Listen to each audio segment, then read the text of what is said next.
પાટણ જિલ્લામાં પણ સાર્વત્રિક વરસાદી માહોલ જામ્યો હતો। વીજળીના કડાકા ભડાકા સાથે વરસાદ શરૂ થયો હતો। ધોધમાર વરસાદ ખાબકતા અનેક વિસ્તારોમાં પાણી ભરાયા છે। તો પાટણમાં પણ 3 ઇંચ જેટલો વરસાદ વરસ્યો। સરસ્વતીમાં પણ 2.5 ઇંચ જેટલો વરસાદ ખાબક્યો છે।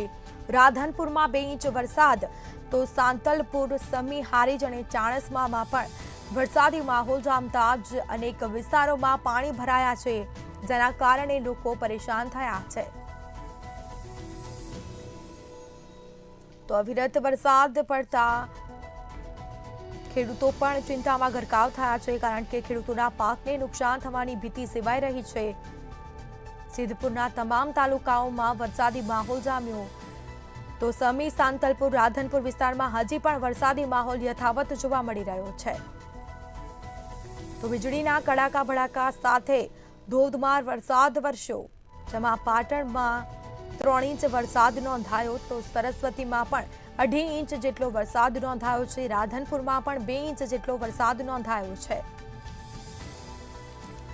તો વધુ વિગતો સાથે સંવાદદાતા પ્રવીણ દરજી ફોનલાઈન પર જોડાઈ ગયા છે। જી, પાટણ જિલ્લામાં સાર્વત્રિક મેઘમહેર જોવા મળી રહી છે, શું વિગતો?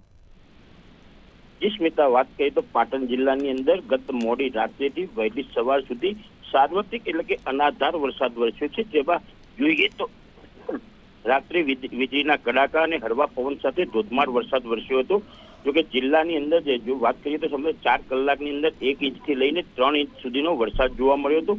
જેમાં પાટણ શહેરની અંદર 3 ઇંચ વરસાદ, સરસ્વતીમાં 2.5 ઇંચ, રાધનપુરમાં 2 ઇંચ તેમજ સાંતલપુર, સમી, હારીજ, શંખેશ્વર, ચાણસ્મા સહિત સિદ્ધપુર તાલુકામાં 1 થી 1.5 ઇંચ જેટલો વરસાદ જોવા મળ્યો છે। એટલે કે સમગ્ર પાટણ જિલ્લાના જે 7 જેટલા તાલુકા આવેલા તમામની અંદર વરસાદ ખાબક્યો હતો। સમગ્ર પાટણ જિલ્લાની અંદર મેઘમહેર જોવા મળી હતી, જેમાં સમી, સાંતલપુર, રાધનપુર જે વિસ્તાર છે ત્યાં હજુ પણ વહેલી સવારથી વરસાદ યથાવત જોવા મળી રહ્યો છે।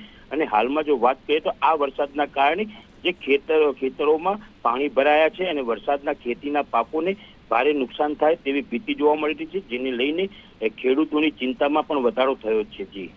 જી બિલકુલથી તમામ જાણકારી આપવા બદલ આપનો આભાર।